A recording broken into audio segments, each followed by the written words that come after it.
Hello everyone. I don't know if I'm going to release this video, but I'll film it anyway. So coming up to the record store day, I had 8 items on my list which were interesting. One of them I knew that I was not going to buy, and that was Crosby, Stills, Nash & Young Live 1969. And the reason why I wasn't going to buy that was that it was a 6 LP set. So even with the normal price, it would have cost so much that I wasn't going to buy it. And added with record store day price, yeah, it was obvious that I wasn't going to buy that one. Then there were 3 items that were like interesting, but most likely I wouldn't buy them. One was U2 Under a Blood Red Sky, which is a record that's always been readily available on second-hand bins. And it didn't include anything new. It was just a gatefold sleeve with new pictures and some insert. And especially when I saw it at the record store, it was 45 euros. Like 45 euros for a record that's always been readily available for a tenner. Yeah. Mamas and Papas Live at Monterey. Basically, yes, I was interested in it, but I do have the Monterey box set, which includes most of the set. This LP would have included, was it 2 or 3 songs which are not on that box set. So basically interesting, but not really necessary. Then Little Feat Live at Manchester. That was a triple LP which was recorded for the Waiting for the Columbus album, but none of it was ever used for Waiting for Columbus. And since I have this double CD, this double CD includes every individual song that was played during a tour. So the Manchester Live album would not include anything that I don't already have. So it wasn't necessary in that sense. There was Mötley Crüe Too Young to Fall in Love EP. Interesting, but not really that necessary. I was like, probably will buy that if I find it, but not really that essential. Which left 3 records that I really did want. One was Faces. Originally when I saw the Faces, it was mentioned as Had Me a Real Good Time, which made me think that it's a compilation, and I already have 2 compilations, so I wouldn't need it, but I was thinking that, well, it's Faces, I'm going to buy it anyway. But later on I found out that it was a BBC recordings, and so that made it essential to me. Then was Los Lobos Kiko triple LP, so yeah, I definitely wanted that one. And then Graham Parsons and Fallen Angels Live, which was originally only mentioned in the US list, not here, but later on it was added here onto the list, so that was essential to me also. Unusually, only one of the record stores here announced that their list of releases that they were going to have. 2 other stores didn't announce anything until, was it 1 or 2 days before record store day, one store announced that they were going to have a list of releases there. But the third one didn't announce anything at all. So unusually for me, I was free that day, wasn't working, so I decided to go there before the store opens, so I would be there very early. Usually I don't go on a Friday at all, I go on a Saturday. But as usual I was lazy, so I got to the first store about 20 minutes after it had opened, and as I was approaching the store, I saw that it was completely empty. Nobody was there. So I was a bit surprised, and as I walked in, this was the store that usually has the widest selections, and there was nothing there. And what they usually do is that after the record store day, they put those record store day releases that were left over into their respective bins. So for example, Mamas and Papas would be on M. So I went through those and there was nothing there. So I decided to concentrate on going through second-hand records, and the first one that I found was Rosanne Cash, Somewhere in the Stars. I've started to really appreciate Rosanne Cash. I've listened to her records quite a bit over the past several years.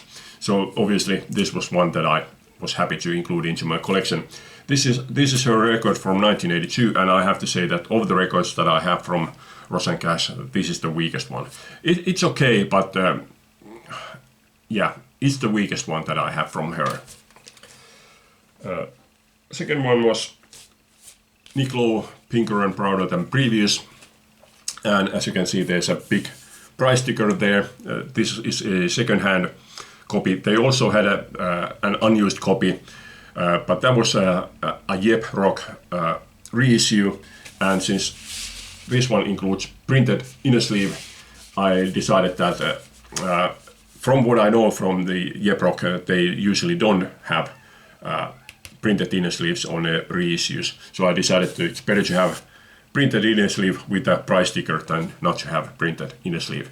And I would say that this is probably my favorite, possibly with the Convincer or with Impossible Bird. But yeah, great album.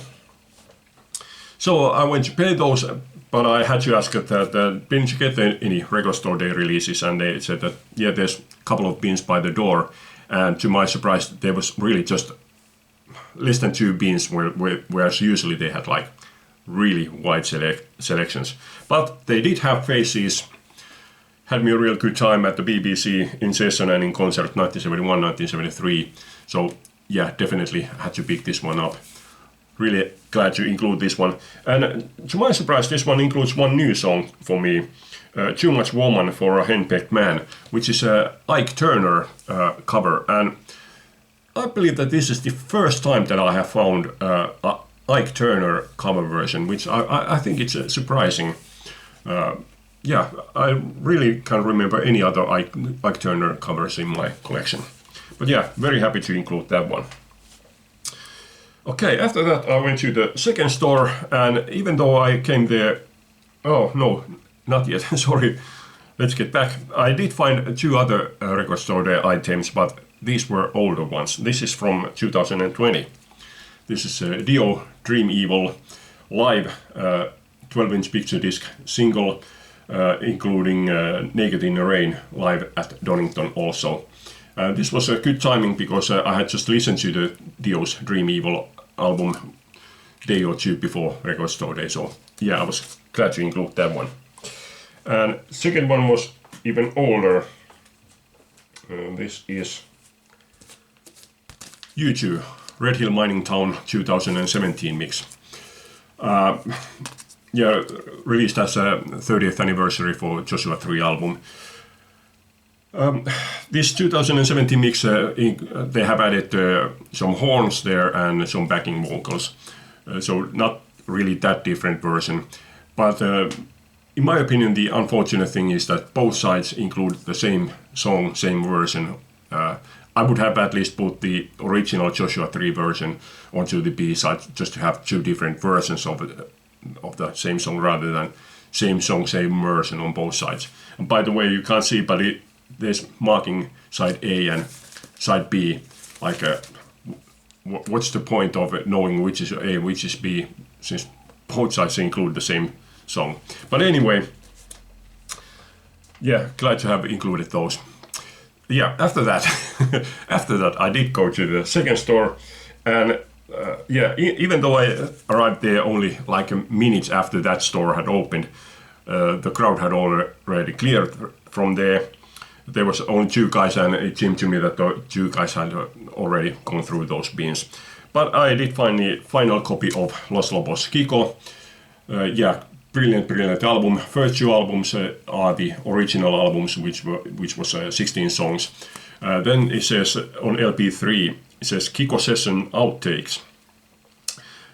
On side E, there are 4 songs, and all those 4 songs are originally included on the Kiko album. So in my opinion, they are not outtakes. To me, outtakes are songs that were not included on the original album. Since these all 4 songs are included on the album, I think these are alternate takes. And side F is that's completely useless. Jamming 1, jamming 2, reggae groove and blues riffing. So yeah, I think that was completely useless. But anyway, very happy to have the album on vinyl. And then Grandpa's and the Fallen Angels, the last roundup. This was also the last copy there, and as soon as I picked it up, I put it back because this was 78 euros. 78 euros for a double album.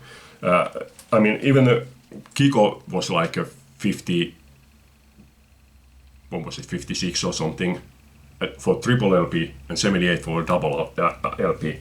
But I thought about it that this is one that I really do want, that even if I wait and let the price go down on Discogs like for a couple of years, I still have to pay the postage and taxes, and it probably costs as much anyway.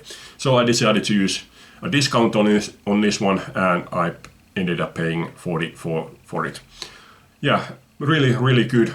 Sound-wise, it's not as good as the previous live 1973 album, which was released in 1982. But anyway, yeah, really glad to have this one. And I also had ordered a couple of records there, which I had found on the list. This is Squeeze, Cool for Cats CD. This one includes 2 bonus tracks, I Must Go and Ain't It Sad. But unfortunately, it doesn't say anything about those 2 tracks. Are they single B-sides, or are they outtakes from these album sessions? I don't know.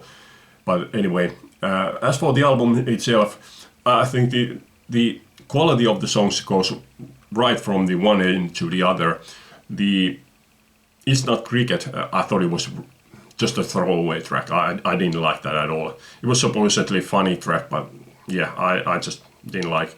But on the other hand, it includes Up the Junction, which is probably my all-time favorite Squeeze song. So yeah, all in all, since the quality of the tracks goes so widely different, I don't think that it's such a great album, but good album anyway. I'm still looking for this on vinyl. I have been looking for this one at least for 2 years, because I have all the other Squeeze albums that I have on vinyl. I still want this on vinyl. And the other one was Cult Revolution. I've been sort of collecting Cult singles for about 3 years, and this is now, I think, my fourth Cult single that I have found, so it's not going very fast. But anyway, it's going. And after that, I still did go to the third store, but they didn't take part on Record Store Day this time at all. I did ask them like why, and they said that it just hasn't been financially very wise for them, so they decided not to take part on it at all. I did buy one heavy metal album from there, but I will leave that for the heavy metal update that I will do at some point. Okay, that's it for this time. Hope you like this. Thanks for watching. Leave a comment. Bye.